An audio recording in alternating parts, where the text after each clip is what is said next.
Pleasure having SaharaTV. Let's take a deep dive into this discussion.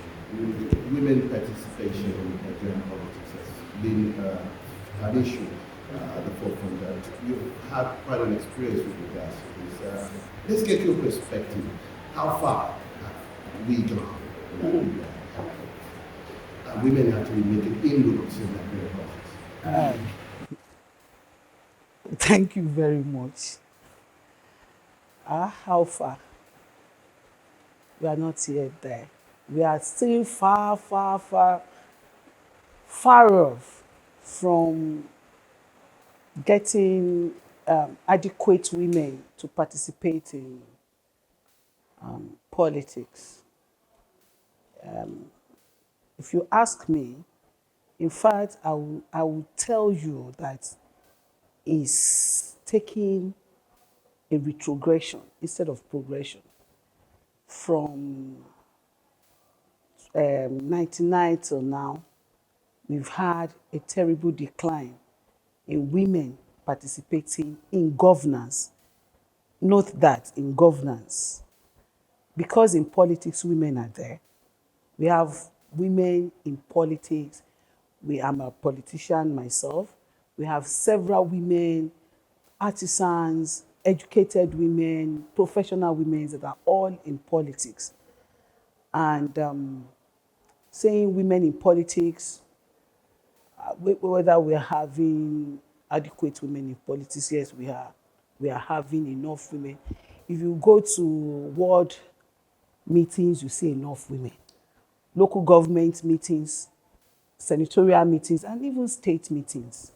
Now the question is, are women adequately represented in governance as they are in political participation? That should be the question. Now, from my own experience, in 2010, that was the first time I tried to aspire to the House of Representatives in my state. This is my immediate federal constituency in Edo State, Akoko North, East, and Northwest. In fact, I was pregnant with my last baby, and all that I needed to do, I did. But politics is a bit expensive. You have to spend so much money.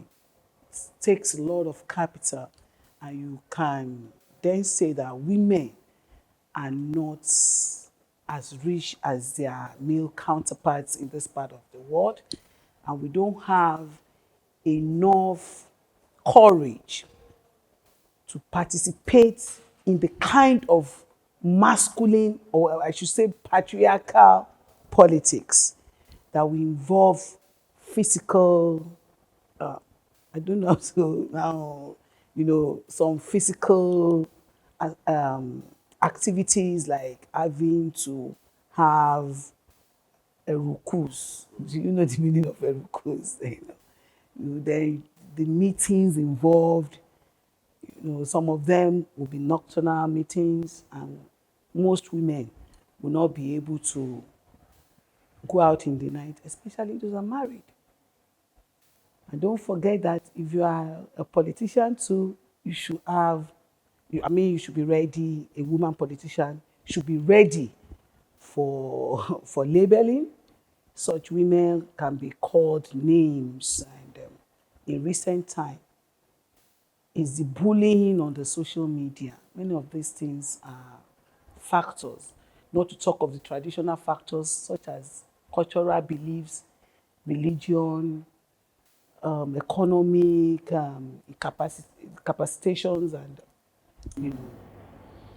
others. You've delved so much on the major concerns, issues that affect women's representation as far as political governance is concerned. Some might take exception. For example, we have Senator Natasha Akpoti, who actually fought tooth and nail with the behemoths of the likes of Governor Bello in Kogi State, and she eventually Yes, I am very succeeded proud of in becoming the Senator of the Yes, Federal I Republic. celebrate. And there are lessons that could be learned from her. Yes, I celebrate Natasha. I celebrate her all the time. She has really done what many of us had not been able to do. However, I think Natasha has some financial strength. I guess she has some financial strength than some of us. I'm a teacher, I'm a university lecturer, and I don't have the kind of money that is expected to be spent, in that political space. It's enormous. Then Natasha may have other backups somewhere. Some of us don't have any godfather, we don't have anybody backing us. We just felt, okay, let us go out there, let us contribute our quota to the development of our people, of our nation. But in a saner, climb, you agree with me that you should have ideas. Ideas should come before all of these things we have just mentioned. We should celebrate people with pedigrees, people with substances, people that have been experienced, over the years, that have experiences in leadership and the rest. But yesterday I was still discussing with some friend somewhere that I'm so scared that in the next 5 years, we will not even be able to have anybody with any ideology coming to this political terrain, because we put money in front of other abilities, other credentials. That is why maybe an armed robber will be able to warm herself into the hearts of his people, or our people, in as much as there is the money there to spread around for leaders, for youth, and for women. And we can't continue to do the same thing and expect a different result. There is no way we think Nigeria will grow above Nigeria. Nigeria will measure according to Nigeria, you know, political, economic, and social arrangement. There is no way a nation will start. Nigeria cannot be America, because we are quick at saying, look at America, look at those other places. Those ones, they already captured several other needs that poverty will not be the most important measure in choosing candidates of parties, so that they want to listen to you at debates. They want to know what exactly your programs are. They want to know the manifesto. Here we don't even listen. Somebody will just bring some hundred of millions, and then everywhere, and yet you want a better society. When I was aspiring this last time, I was hoping that I could replace the Honorable Minister of Interior, Honorable Bumi Tunjojo. He was our rep member until he was appointed the Minister of the Federal Republic of Nigeria. And I thought that, wow, this is an opportunity to even try a gender card. If we could just ask for a woman, just one woman, among 9 House of Reps members in Edo State, that maybe they could just give a woman a chance this time around. And I tried, I got somewhere, and I got to somewhere, in Abuja, one of the reps, I will not mention it, and the man looked at my credentials, spoke with me, said, wow, look at this woman, look at these credentials, look at what he has been doing for the party over this year, since 98. I was the AD youth leader in my area, Lassa Maja. As a young girl, I been actively involved in this party politics all this while. And even had been very, very involved in Ondo State politics. In fact, I was doing both states, yes, simultaneously. As I very active here, I will still go back home trying, because I just want a southwestern Nigeria that is one.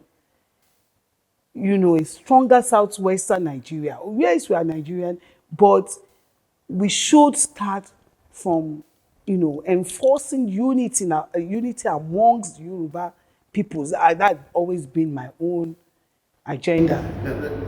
We'll get back to the issue of, fostering unity. I'd like to take you back a little, and that has to do with what the party, for example, your party is a ruling party, the APC.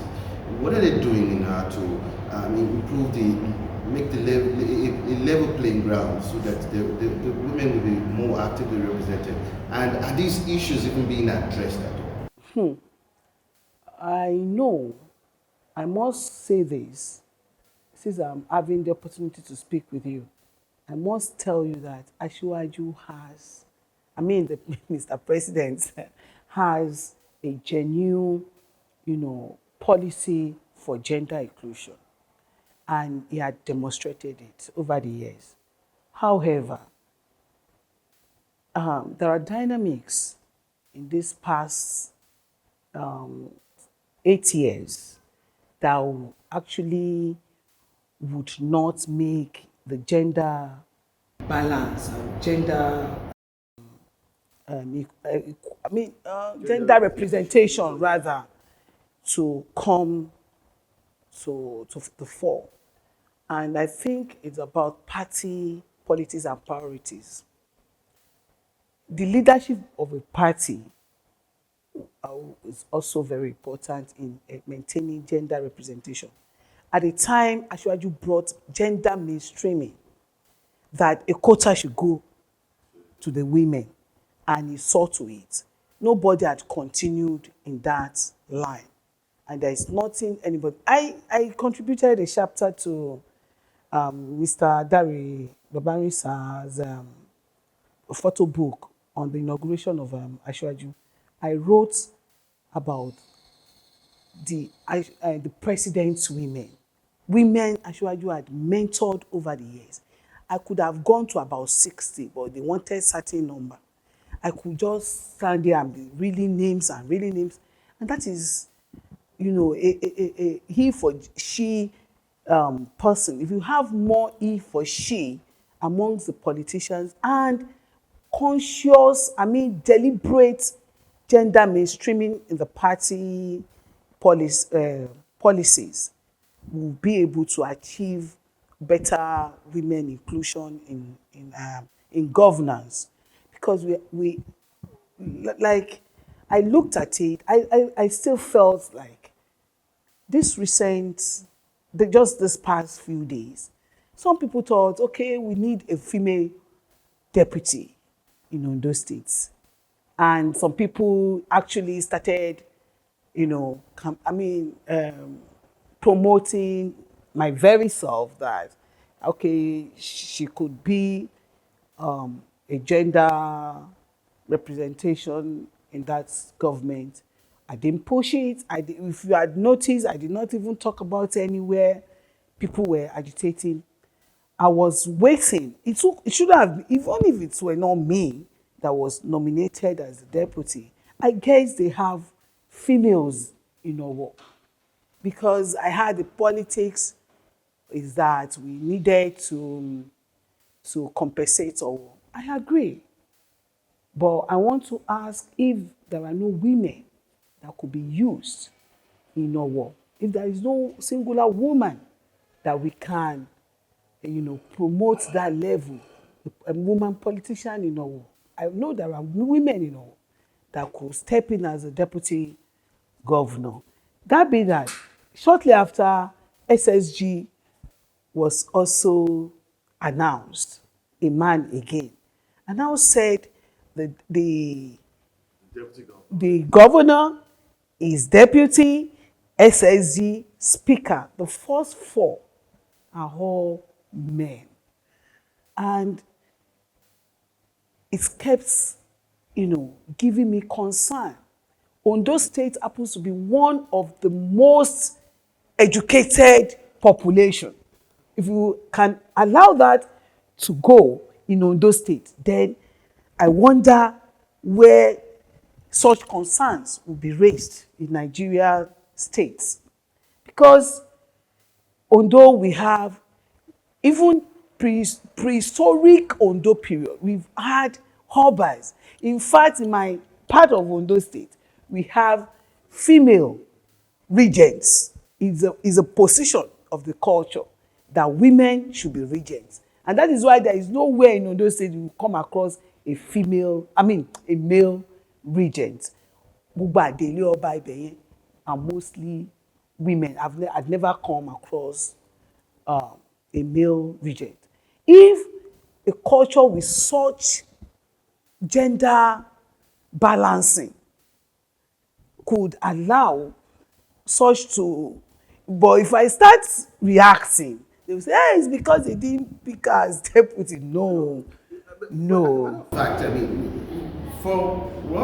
somebody had to take the lead in order to, break those colors. And one would have, expected that, you will also probably make that effort. But talking about the level of consciousness, even among the Ondo people themselves, how conscious are they towards this issue of gender representation as far as governance is concerned? And they say, I don't know how much consciousness, I can't measure their consciousness. We are very active on the social media, especially the Facebook, and I listen to many young Ondo women write posts of their concerns. They appear to understand gender inclusion, but I don't think they understand the agitation and the struggles that it will necessarily contain to be able to achieve the gender inclusion. Of course, we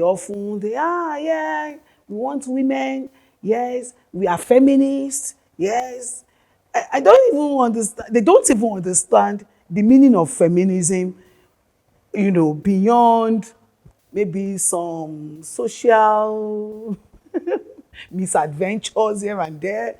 They don't understand the strands of feminism, the politics of feminism.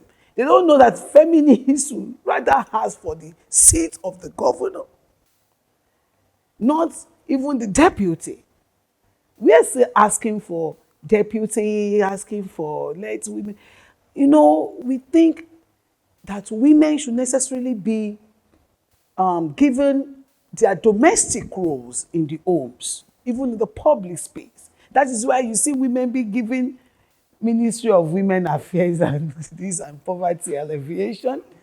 You see, even in the party politics, you see them being given roles as women leader.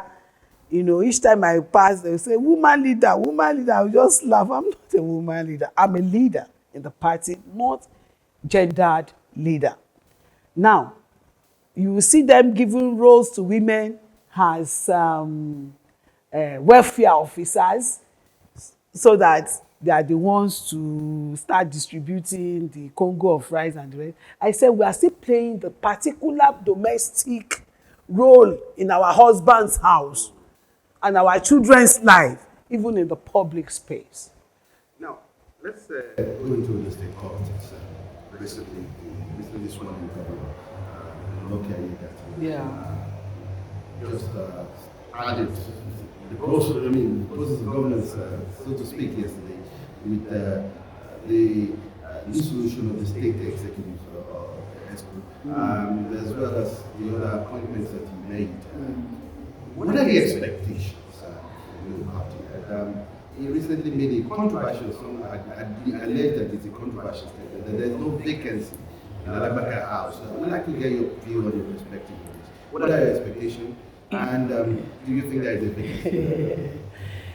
Well, let me at this the very first time publicly say congratulations to the newly sworn in Governor Ayedatiwa, Lucky Ayedatiwa, after the demise of my dear brother, late Governor Akeredolu Rotimi, yes, Olarotimi Akeredolu.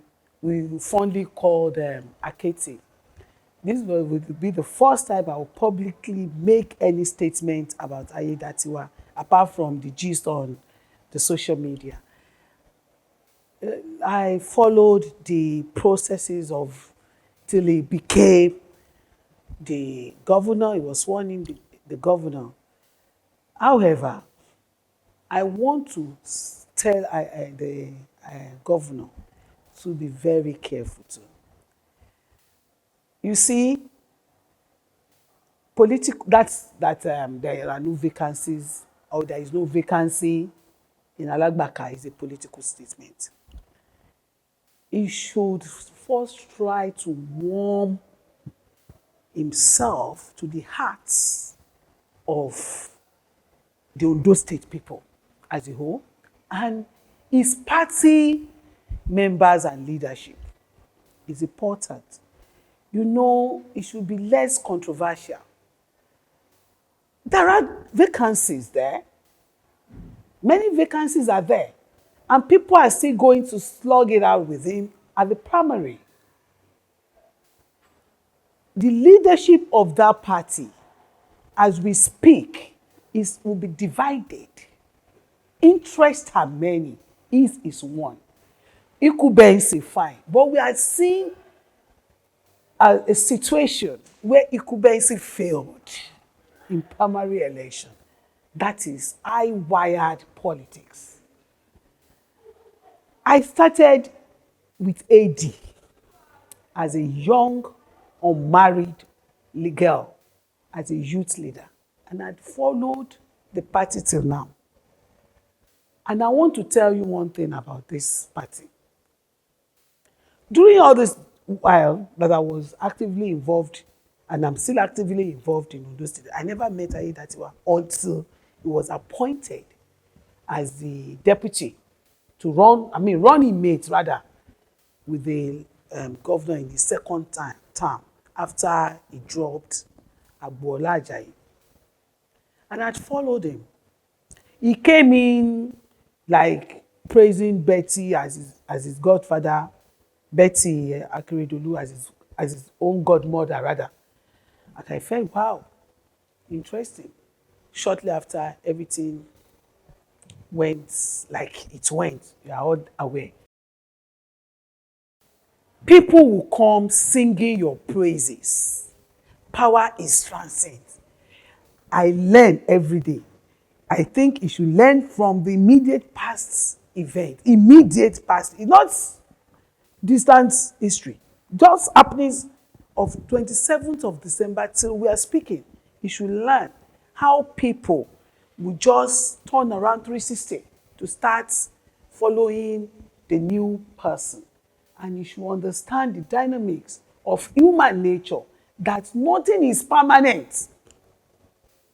Not even their loyalty. You should study Sociology politics very well and know how to unite and bring all other factors, all other interests. They should come together. To get the ticket is not like 100% for him. Even if he has Ikubensi, the chance, the what do you call it, advantage of Ikubensi. Don't forget, the power will go in. Advantage in it. Is an advantage. Now, talking about the process of fostering unity, I mean, he called for a meeting of stakeholders, in those state politics yesterday. And quite a number of prominent politicians did not show up. I mean, did not even show up. Okay. The likes of Olusola and others were not there, and including you yourself, you were not there. I mean, how much is it making inroads towards fostering and bringing the party faithful together? I was not there, yes. I was not invited. One, I later got to know there was a stakeholder meeting, and it was a short, very short notice. If I'd had earlier, maybe I could have gone to be able to meet him for the first time. Exactly, we're going back to what I said. Interests are many. It should measure and guide his utterances now. People are not happy. There is no way that Aketi wouldn't have his own people loyal to the state, very loyal to him. You should know that. And they are in Edo State and elsewhere. And okay, is a very strong factor in Edo State politics, especially from where he is from the south. Okay, is very strong politician there. And we have equally strong politicians with grassroots. If okay should come out now, there is no part of Edo State that will say, we have not heard of okay. Okay. He has his foot soldiers in almost all the wards across Edo State. And many others. Is it Jimo Ibrahim? Or is it Wale Akinteriwa? Honorable Wale Akinteriwa being one of the strong Asiwaju boys in Lagos. Yes, he has been in this system a long time. Not just a system of policy, but Asiwaju school. I can categorically, in fact, we were supposed, myself, Honorable Wale Akinteriwa, Mr. Oniya, Kunle Oniya, and one of my big sisters, Honorable Simi Odunbaku, were supposed to start Ondo, that is Sunshine Mandate. We have mandates in Lagos. We're supposed to start Sunshine Mandate. So not someone that is new. And many like that are there. So he should also start consciously cutting old politicians. Young people fine. You can have new people coming here and there, and you think when the chips are down, we will run back to this. Now, let me get your view on this. Considering the controversy that eventually led to his being sworn in as governor, the controversies that surrounded the governance in Ondo State at that particular point in time, how much damage has it done? Do you think that's done to the party's chances in the upcoming elections? No, we are going to resolve that. We are going to resolve that. APC has a way of, we have our internal conflict resolution mechanisms. That is not we are going to resolve many of these things. Because, what happened during that time, what I maintained was due process. I just wanted a due process.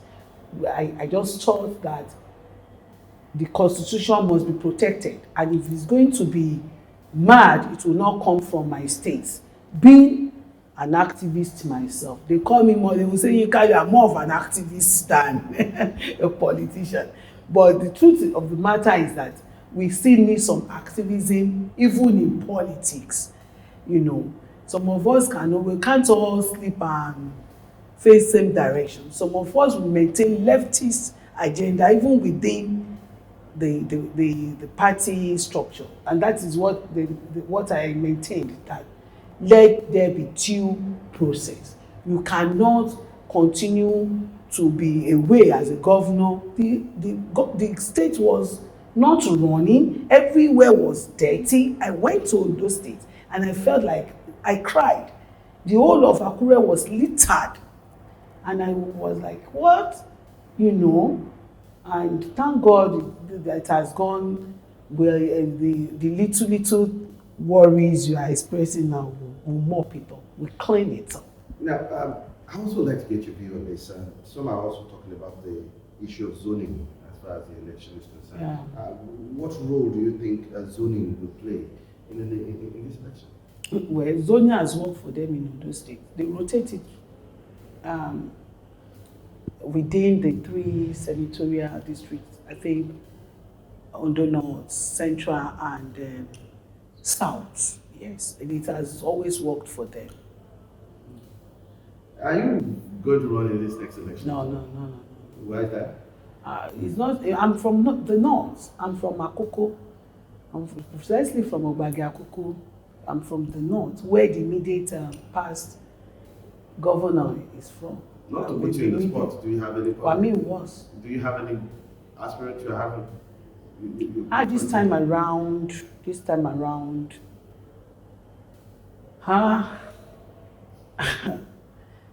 have not gotten to that bridge, but we'll cross it. But this time around, I'll work with with the party. In fact, I'm going to be the party torchbearer. I will just be saying party, APC, APC. So APC will be my watchword. So, I mean, we started this interview with the issue of gender inclusion, and what role will this play ahead of this election? But I just, do you think we'll have more women? I sincerely hope so. What advice will you be giving? Anybody who is going to run for the gubernatorial of the next election should, for once, look the way of the women and pick his deputy. If we are not going to have a female governor, because I know of a strong woman, Mrs. Sodu, is also in the race. I wish she could get the ticket. Sincerely, I wish so. But if it's still going to be patriarchy stamping on us, boxing us to the corner, they should just at least look at the side of the women folk for deputy.